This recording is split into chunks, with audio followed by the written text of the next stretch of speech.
दोस्तों, ताजमहल में आखिर लाइट्स क्यों नहीं है? जी हाँ, ताजमहल में आखिर लाइट्स क्यों नहीं है? भारत के उत्तर प्रदेश के आगरा शहर में ताजमहल बना हुआ है, स्थित है। ये एक विश्व प्रसिद्ध धरोहर है। दोस्तों, साल 1963 में ताजमहल यूनेस्को विश्व धरोहर स्थल बना। दोस्तों, आपको बता दें कि ताजमहल का निर्माण मुगल सम्राट शाहजहां ने अपनी पत्नी मुमताज महल की याद में करवाया था। जी हाँ, ताजमहल को बनाने में करीब 22 साल का लंबा समय भी लगा था। कहते हैं ताजमहल बनाने के लिए 20,000 मजदूर लगे थे।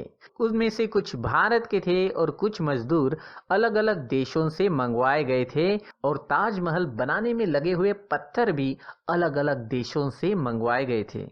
दोस्तों, ये बात आप सभी जानते होंगे कि ताजमहल को बनाने में सफेद मार्बल का इस्तेमाल किया गया है। लेकिन ये जो सफेद रंग होता है वो लाइट को सबसे ज्यादा परिवर्तित करता है। जी हाँ दोस्तों, चलिए जानते हैं आखिर इस सफेद ताजमहल में लाइट्स क्यों नहीं है। दोस्तों, ये बात आप सभी जानते होंगे कि ताजमहल को बनाने में सफेद मार्बल का इस्तेमाल किया गया है।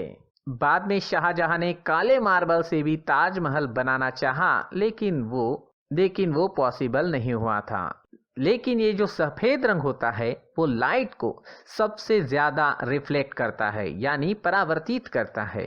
अब अगर लाइट्स को ताजमहल पर लगा दिया जाए तो ताजमहल उस लाइट को रिफ्लेक्ट करेगा, और उस वजह से ताजमहल काफी ज्यादा चमक उठेगा। ये बात तो आप सभी जानते ही है। और दोस्तों, इस चमकदार सफेद ताजमहल की तरफ काफी सारे ऐसे इंसेक्ट्स होते हैं, कीड़े होते हैं जो लाइट की तरफ अट्रैक्ट होते हैं। वैसे कीड़े जो हैं वो कीड़े ताजमहल की तरफ अट्रैक्ट होंगे और ताजमहल पर आकर बैठ जाएंगे और उसके पत्थर को नुकसान पहुंचा सकते हैं। दोस्तों, आपको बता दें कि ताजमहल को उसके आसपास का प्रदूषण पहले से ही काफी नुकसान पहुंचा रहा है। तो अब अगर ऐसे में ताजमहल के ऊपर लाइट्स लगा दी जाए तो इससे ताजमहल को और भी ज्यादा नुकसान होगा। यानी कि लाइट्स लगाने से कहीं न कहीं ताजमहल का डैमेज और भी ज्यादा बढ़ जाएगा। इसके अलावा कई बड़े बड़े आर्कियोलॉजिस्ट का मानना यह है कि ताजमहल को बनाते समय इस बात का ध्यान रखा गया था कि ये इमारत रात में चांद की रोशनी में काफी अच्छे से चमक उठे। लेकिन अगर हम रात में ताजमहल में आर्टिफिशियल लाइट्स लगा के रोशन कर दें तो हम इसकी नेचुरल खूबसूरती को कम कर देंगे। इसी वजह से हर महीने पर्यटक रात में 5 दिन ताजमहल की नेचुरल खूबसूरती को देखने के लिए आते हैं और ताजमहल की खूबसूरती को निहारते भी हैं। और अगर ताजमहल पर आर्टिफिशियल लाइट्स लगा के चमका दिया जाए तो टूरिस्ट का अट्रैक्शन खत्म हो सकता है। तो यही कारण है कि ताजमहल पर लाइट्स नहीं लगाई गई है, उसे नेचुरल ही रखा गया है और वो नेचुरल ही बहुत खूबसूरत दिखता है। दुनिया से हर साल करीब 70 लाख लोग दुनिया के 7 अजूबों में से एक ताजमहल को देखने आते हैं।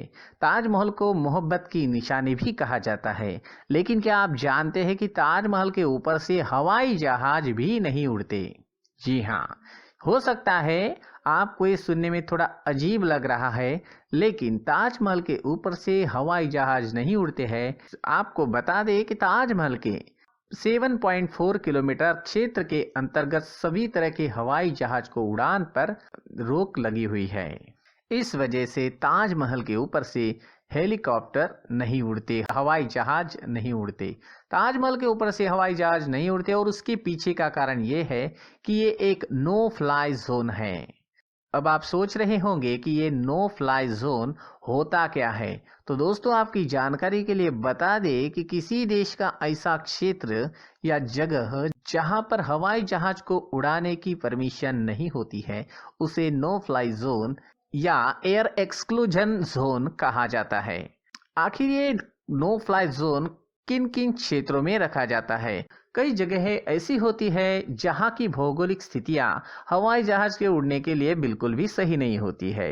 ऐसी जगहों पर नो फ्लाई जोन रखा जाता है। इसके अलावा कई बार किसी क्षेत्र में लोगों को सुरक्षा देने के लिए, युद्ध जैसी स्थिति में या फिर किसी और वजह से भी सरकार उस क्षेत्र को कुछ समय के लिए नो फ्लाई जोन में रख सकती है।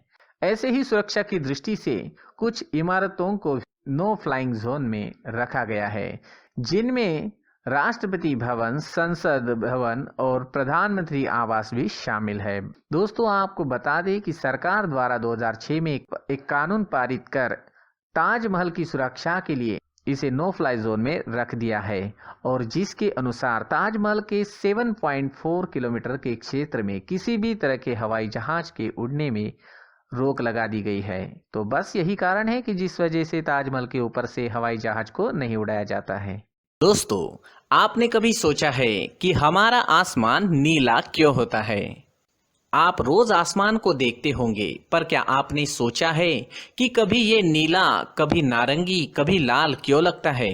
आसमान ज्यादातर हमें नीला ही क्यों दिखता है? पीला या हरा क्यों नहीं दिखता? बैंगनी, भूरा या गुलाबी क्यों नहीं दिखता है? दोस्तों, इस प्रश्न का हल निकालने के लिए कई वर्ष लगे। कई लोगों ने इसके बारे में सोचा, जैसे कि न्यूटन, मैक्सवेल और थॉमस यंग जैसे वैज्ञानिकों ने इस पर काफी रिसर्च किया है। दोस्तों, इसके बारे में अगर हमें जानना है तो रंगों के विशेष गुणों के बारे में भी जानने की जरूरत है, यानी कलर्स की जो प्रॉपर्टीज होती है उनके बारे में जानना जरूरी है। सूरज के धूप का रंग जानना होगा और वायु के कणों के बारे में भी जानने की जरूरत है। दोस्तों, हमारा वातावरण कई गैस के कणों से बना हुआ है और साथ में छोटी छोटी चीजें भी है, जिसमें नाइट्रोजन है 78% और ऑक्सीजन है 21%। हवा में और भी अन्य कण होते हैं, जैसे कि धूल और अन्य केमिकल्स, और वेपर्स भी होते हैं, यानी बाष्प।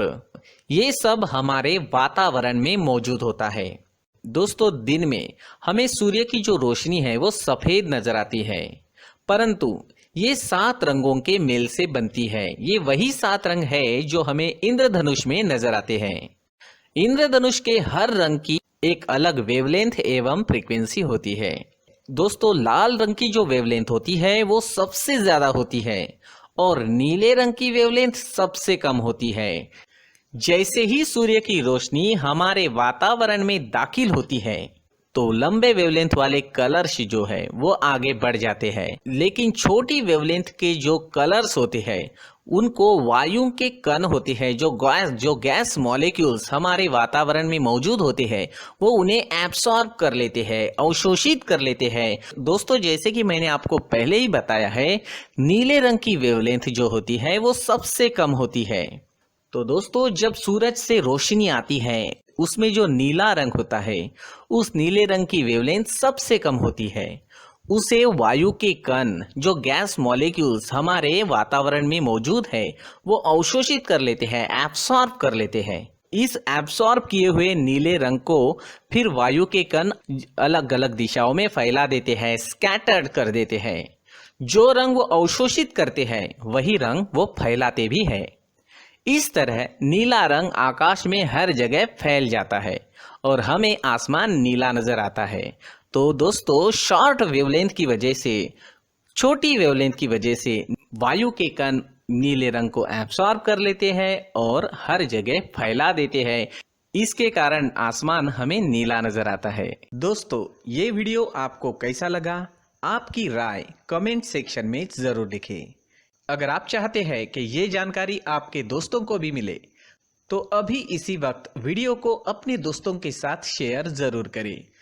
दोस्तों, चैनल को सब्सक्राइब करना और लाइक करना ना भूलें। पूरी वीडियो देखने के लिए धन्यवाद।